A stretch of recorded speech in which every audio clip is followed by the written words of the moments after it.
Hi everyone, I'm Marbozir and let's have a look at Xenonauts. So, Xenonauts is a strategy game heavily inspired by the original XCOM. It's been in development for quite a long time, but it just hit version 1.0 recently, and is scheduled to officially release on 16th June 2014. So I'm going to take a look. Before we go into the game itself, let's have a quick look at the options menu. You can change all the key bindings in the options menu, so that's nice. However, one minor annoyance about the game is that you can't change any video options from inside the actual game. You have to do that on the launcher. So if you want to play around with video settings, you have to restart the game multiple times after changing them on the launcher.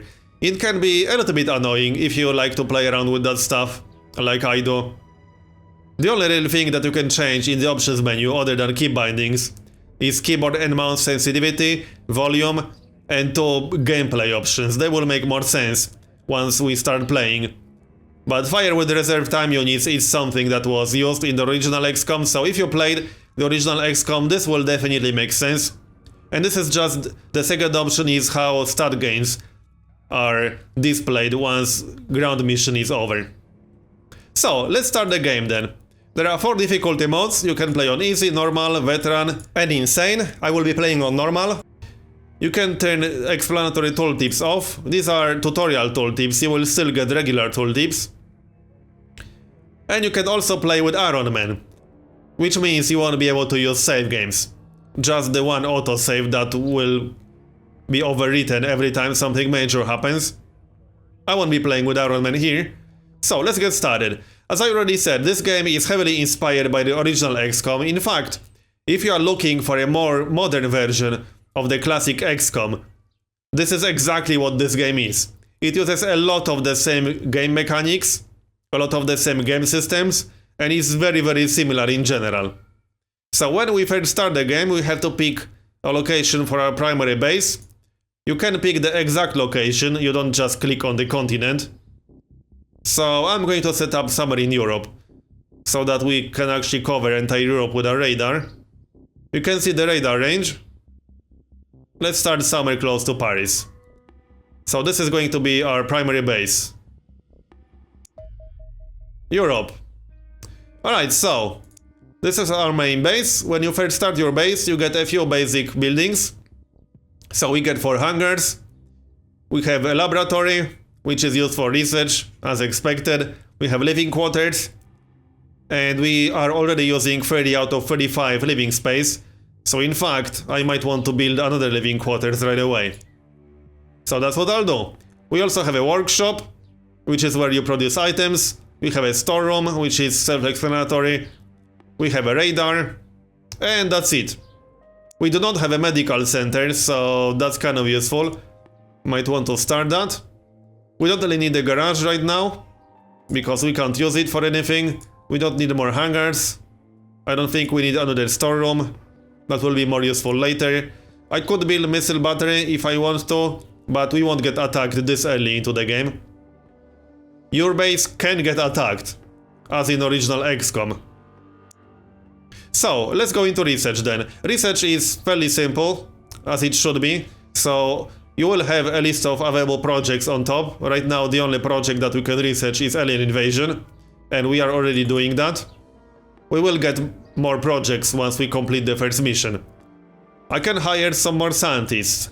I do have 5 more living space available, so let's hire 5 more scientists. Definitely won't hurt. Next up is the workshop. We can't really produce anything right now, because we didn't research anything.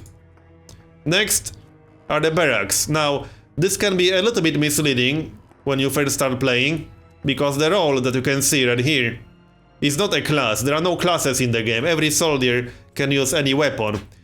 These are basically templates. So if I go into soldier equipment, I can actually right click on the soldier role, change the role to something different, and his entire loadout will change. So these are basically templates, and you can change them yourself. You can even add a new one. So you can pick an icon, you can give it any name you want. So let's just name it test for now. Test role. Then once you pick that role, let's pick it right now, You can give this guy some basic equipment, so let's say we can give him, what can we give him? You have ballistic rifle, we have a shotgun, let's give him a shotgun. And a rifle in his backpack. We can give him some ammo for that. I'm just doing this to show you how exactly it works, not to make it a setup that actually makes sense. We're going to need some ammo for this. We can give him a few grenades.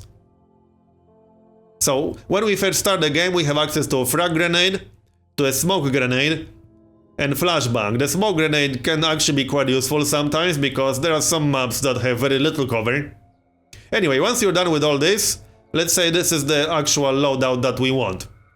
Now, another thing to keep in mind when you add gear is that every soldier has strength, and this actually affects how much he can carry.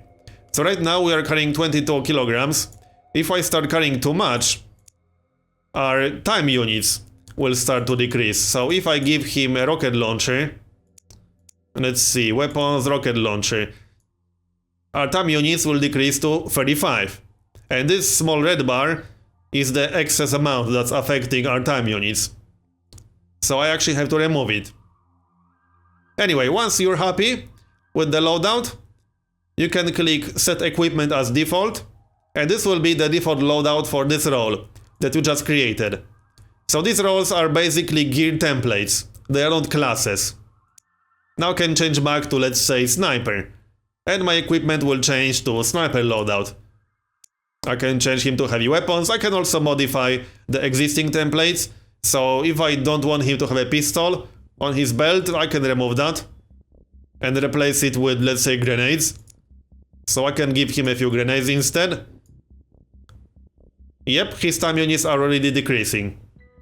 So now I can save this, set equipment as default, and this will now be a default loadout for heavy weapons. So that's it, I think that's pretty clear now. Now by looking at the barracks, you can have a general idea of what kind of gear each of these soldiers have. You might want to change this, if there are some stats that you want to take advantage of. So high strength means that this guy can carry more equipment. If I take one of my very low strength soldiers, we'll actually be very likely to lose some time units as a result of using the heavy weapons loadout, for example, because that stuff is heavy. This guy is a rifleman, so, or her in this case. If I change her to heavy weapons, she will actually lose time units, because her strength is just too low to carry all of this stuff. Let's see if I can make her a sniper. I can if I want to. She has 43 accuracy, which is a little bit on the low side. So let's stick to rifleman for now. Do we have some snipers assigned? Who are our highest accuracy soldiers? Okay, so this guy has 63 accuracy, but also 68 strength. This is pretty good, because from what I remember, let's go into his equipment. The way precision... oh, no, hold on, this person is the sniper. I wanted to get this person, heavy weapons. Yep, okay, that's it. So, machine gun. If you hover over the weapons on the right side, you will get a detailed explanation of how this actually works. So, as you can see on the tooltip here, the ballistic machine gun uses lower stat out of accuracy and strength to determine accuracy, and since this person has fairly high strength and accuracy, it definitely makes sense to use that weapon. That's actually pretty good for her. So she can stay as heavy weapons. I think these roles are generally fine. I mean, we are only playing on normal, so I won't be spending too much time here. I just wanted to show you how exactly the roles work, because it's not very well explained in the game. It can be a little bit confusing. It's very easy to miss that you can actually change these roles, that these are basically gear templates. So, we also have vehicle equipment, which currently has nothing because we have none. We have our hangar. We can buy another plane, but right now we have 2 Condors. These are the basic aircraft that you get at the start of the game. Not much to see here. I don't really want to change this. We don't really have any more weapons, so there's not much to change here. Right, I think we're done with that, so let's speed this up and actually do something useful. Now, this is another major part of the game, air combat. And I feel like air combat is going to be one of the more controversial parts of the game. Some people will like it, some people will hate it. But there are a few important things about it. So for now, let's center on the UFO. Now, the most important part about air combat, something that the game doesn't explain very well, in fact it doesn't explain it at all, is that you can intercept the UFO with multiple aircraft. So if you pick 2 from the list, you can send both. This is not explained in the game. And it's very easy to miss, especially if you go into the game expecting very similar game mechanics to the classic XCOM, which is the case, but in classic XCOM you weren't able to send multiple aircraft. So this one small fact is very easy to miss. Now you can use auto-resolve for air combat, but you can also do air combat manually. And it's actually quite a lot more complicated than the original XCOM. Now, there are a few problems with the air combat. You can't often control it very well, and it's a little bit slow, and it can be quite confusing when you first start doing it. I feel like air combat is going to be something that some people will love and others will hate. I'm personally not a huge fan of it, mostly because the orders that you give can be a little bit unresponsive at times. So we are just going to try doing it like this. Now we can go in on intercept course with both of these guys, and hopefully that will work. Yeah. Now this is not exactly what I had in mind. Also, the sound volume has a terrible balance. I'm not sure if you're going to hear it in the video because I will normalize the volume, but the sound volume is awfully balanced. This was much louder than any other sound in the game. So that's a bit of a problem if you're playing in headphones, for example. It's not really a big deal, especially if you play with speakers and not with headphones, but it can be quite annoying after a while. I lowered the sound volume significantly and some parts are still way too loud, while others are way too quiet. At least that's how it feels for me. So we have our crash site. Let's intercept it. You can use up to 8 soldiers. They are already assigned. So we are bringing 8 soldiers with us. And let's go into ground combat. Okay, so ground combat. Ground combat is very similar to ground combat in classic XCOM. So if you played the original XCOM, this will feel very familiar. We actually start with Alien right next to our ship. Okay, interesting. Right, so the way this works, you can reserve your time units by using this little menu on the bottom left side. This doesn't change your firing mode, this will just reserve these time units and not let you move any further. If you have your time units reserved during the alien turn, you will fire at the aliens that are moving within your line of sight. But for now, let's actually attack that guy. So you can kneel with this, which will increase your accuracy, but it will also use some time units. So now we have 23%. You can right click on the alien to increase your accuracy at the cost of using more time units. So if I right click twice, I will spend 27 time units and have 64% chance to hit this guy. This is basically snapshot, normal shot and aimed shot. That's pretty much what it is, and you toggle between those by right clicking on your target. We do have 37 time units, so let's use aimed shot. And I hit.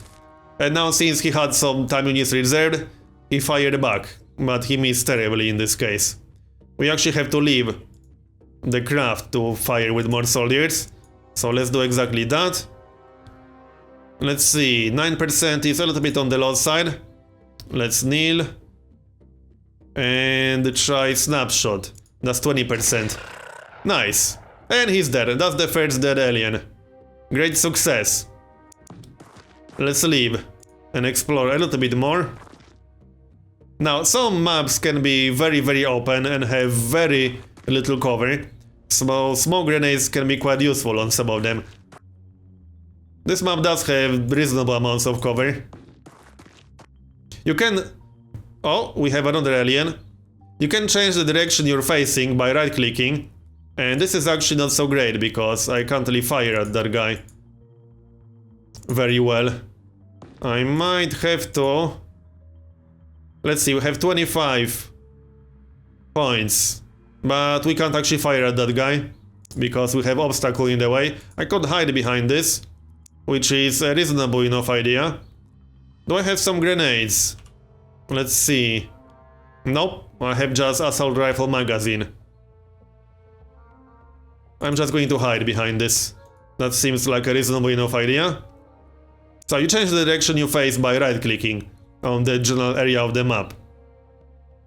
Yep, line of sight is blocked again, so let's hide behind this. I don't have enough points to do anything else. Face towards him. I do have enough points for a snapshot on this person, so if that guy moves, I might get a shot. This person also has some points. So let's crouch and face in this general direction. This is a civilian here, so I don't have to worry about that guy. 25, we need 19. So crouch again. This guy already used all of his points. Let's just use the limiter, so we will reserve enough points for a snapshot. And move. You can't tell the game to reserve enough points for a crouch on top of that, unfortunately, which can be a little bit annoying at times. I wish it was possible, actually, but it isn't. Because crouching not only increases your accuracy, it also makes you harder to hit. Okay, so can we kill that guy? We should have line of sight now, and we do. So we can get 95% accuracy. This is our sniper, I believe. So let's do that. Nice hit. We have 23 points left. 23 time units, not enough for anything else. Let's see. 67%, pretty good. And he's dead, so that's the second alien down. I'm just going to skip a turn for now. See if I get any nasty aliens coming my way. And then move everyone. This is a civilian. We need to find the actual UFO. So let's move. And yeah, I should reserve some points. You actually have to click this on every soldier individually. This is not a global setting, this is per soldier setting, which is definitely nice. Because you might want to reserve a different amount of points for, let's say, a machine gunner and different amount of time units for a sniper. Let's send out 2 teams of 4. We have 8 soldiers total. We might want to keep our sniper in the back, because he's not very useful on the front line, definitely not.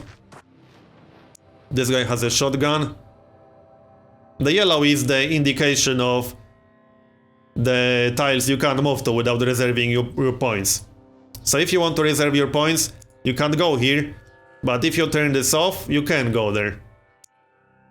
It's actually quite nice, because you don't actually have to turn this off to see how far you could move if you were not reserving your points. It's just one of these nice quality of life things. And okay, there is a UFO inside here, or an alien inside this building. Alright, let's go inside then. We might be able to flank him if possible. Let's see.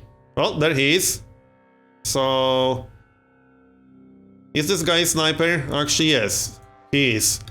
We don't have enough points for an aimed shot, which is probably the best idea right now. That's 80% chance to hit.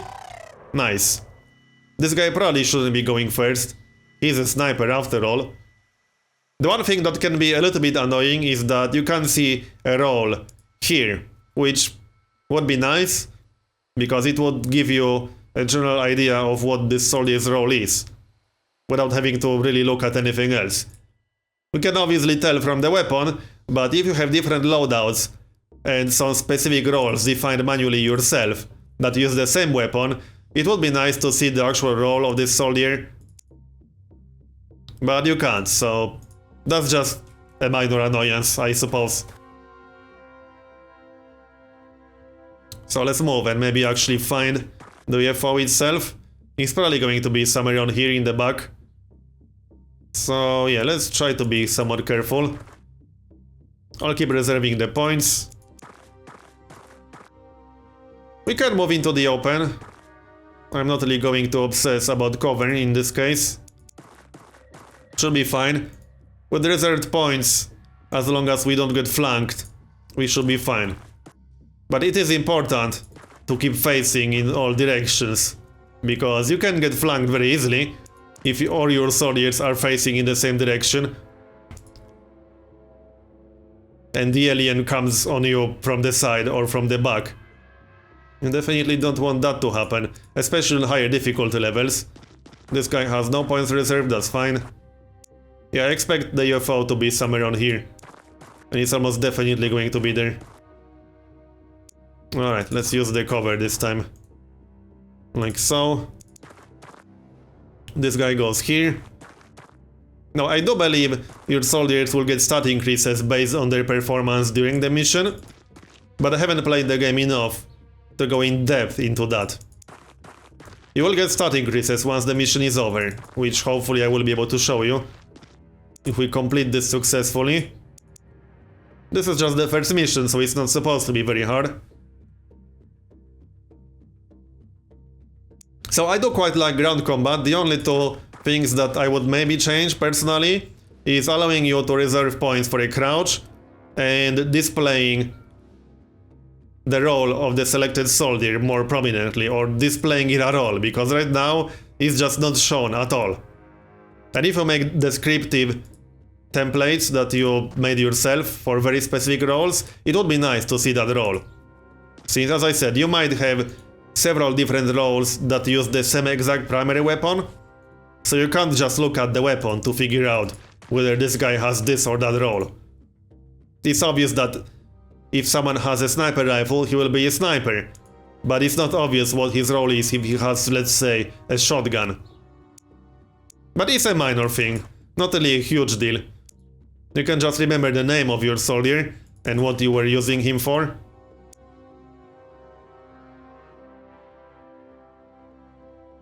So I expect the last alien to be inside the UFO itself, and that's almost definitely going to be the case. If we can find that UFO, it's probably going to be right here in the middle. It's almost definitely going to be there. So let's try to be a little bit more careful now. Yep, there's the UFO. So reserve points for snapshot. Yeah, now we might want to be careful, just in case he actually leaves the UFO. This is the entrance on the right side. We will just bring all the soldiers here. He might be outside, that's not impossible. I will not assume that he's definitely inside, because that might not be the case. The last part can take a while, especially if you want to be careful, but that's always been the case in XCOM games. Killing the first few aliens is often quick, but killing the last one can take a while. I'm not even being that careful right now. But that's partially because this is the first mission, so it's not going to be that dangerous. If this was late game, I would probably be moving slower. And actually using proper cover, providing support from the back, positioning my sniper properly. I'm not doing that right now because it's not really necessary on the first mission, unless you're playing on very high difficulty level. Right now I'm playing on normal. If you're playing on insane, then you should definitely be much more careful than this. Alright, we're almost there. I'll just move up with everyone, in case I miss terribly. There's just going to be one alien inside. That's almost definitely the case.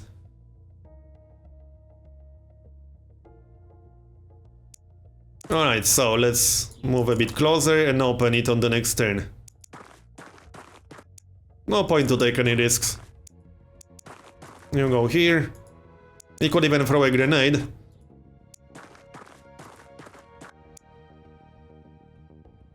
Okay, which guy is our sniper? He's going to be the most useful one here. This is the sniper, okay. And this is the second sniper, good enough. Let's open then. Come on. Surprise! Okay, there are two aliens inside, alright. So 80% chance to hit. Should be good enough. But yeah, return fire. And more return fire, and this guy is dead. I expected one alien inside, but we got two. Let's see, let's kill this guy first. So we have one casualty.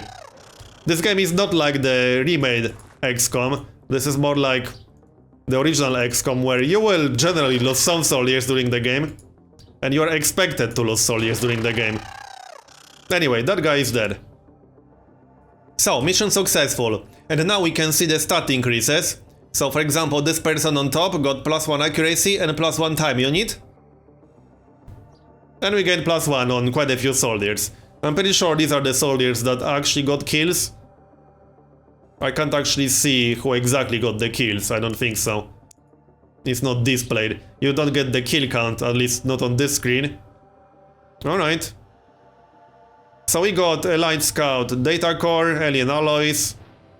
We got some corpses, plasma pistol, plasma rifle.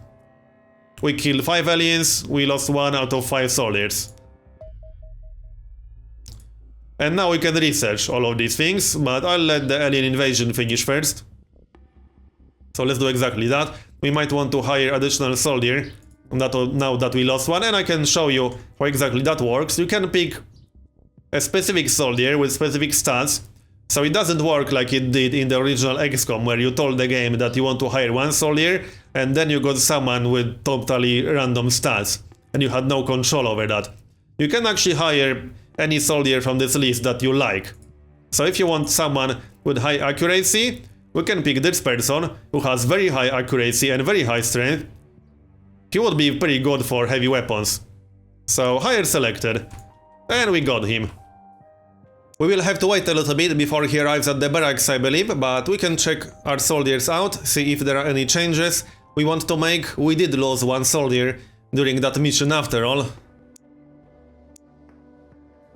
Just changing this person to heavy weapons because she has very high strength and very high accuracy, so heavy weapons in this case is better than riflemen. Yeah, our dead person was already replaced with one of the other soldiers, but I'm not too happy with that. Let's unassign the person with lowest accuracy. 70 strength, but only 44 accuracy, this person. Okay, she has very low strength and very low accuracy. We can replace her. Emma Hall, sure, was already auto-assigned apparently, alright. So we have one backup soldier. We definitely need more living quarters. Anyway, this is a good moment to make a cut. I will show you some more in the next part. I do hope you enjoyed this one. If you did, feel free to leave a like and comment, I always appreciate it. And I'll see you next time.